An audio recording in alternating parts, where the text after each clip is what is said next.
secondly, Jake Sullivan over the weekend talked about the new Russian general to sort of lead the war effort.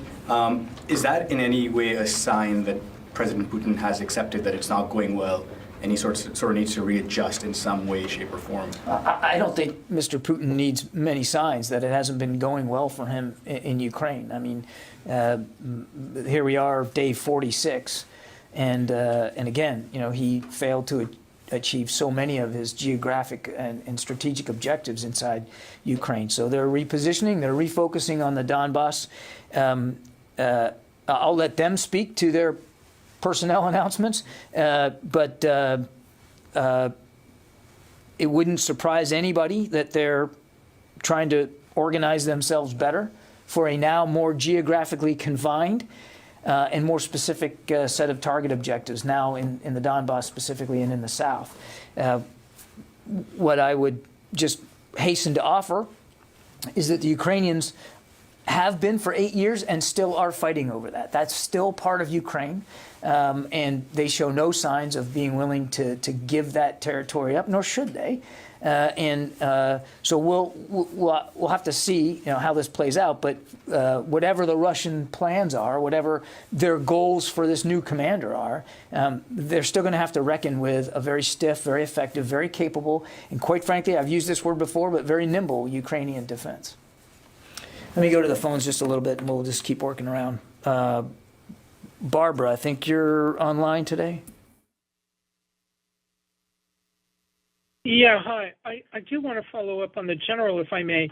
He's obviously there is someone known to the U.S. military from his operations in Syria and in the destruction of Aleppo.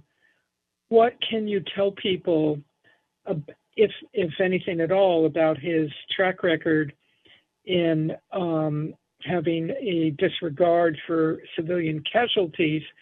And then I wanted to follow up on the next round of security assistance, if I may. Look, I'm not going to detail his biographic details or his or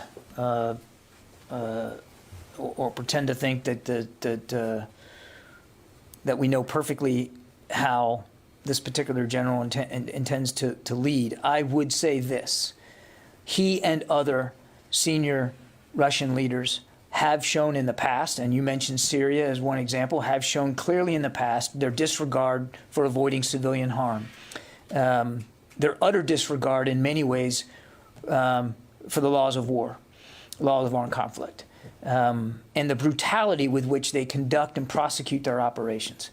There's a track record here before Ukraine of Russian brutality, and you've seen it on display every single day of the last 46 days, the brutality that the Russians are capable of.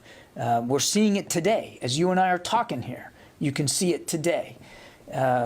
So I think, sadly, we can all expect that those same brutal tactics, that same disregard for civilian life and civilian infrastructure will probably continue as they now focus in a more geographically confined area in the Donbass. You heard the chairman talk about this at testimony last week, that it was his assessment, and we believe he's right, that this could augur in for a more protracted and a very bloody next phase here of this conflict. And I don't know, and wouldn't pretend to say that we know for certain that this new general is going to be the author of some new additional and more bloody tactics, but we can certainly say by what we've seen in the past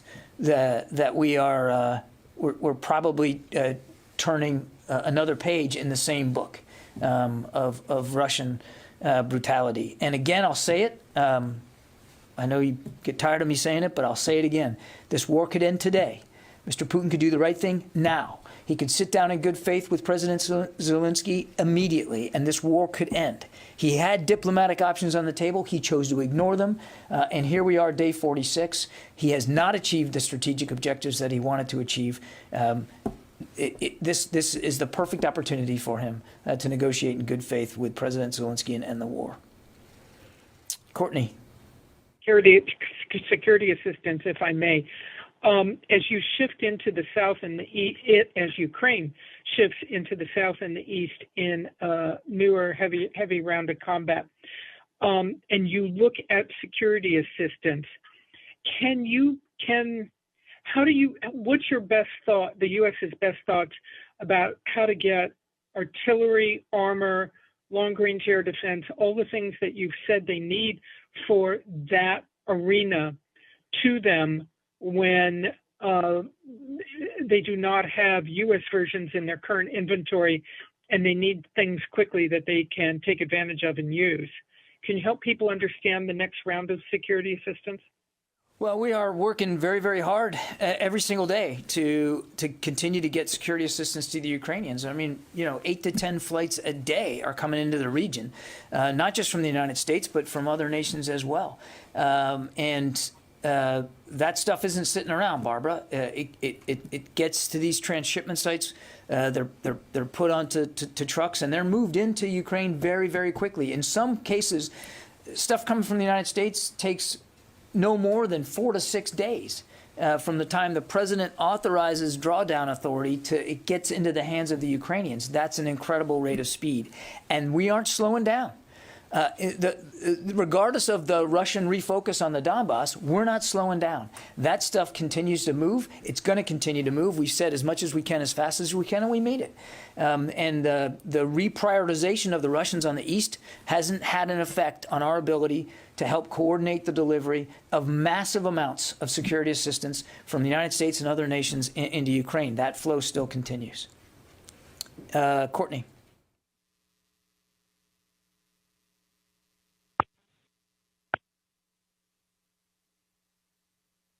Sorry,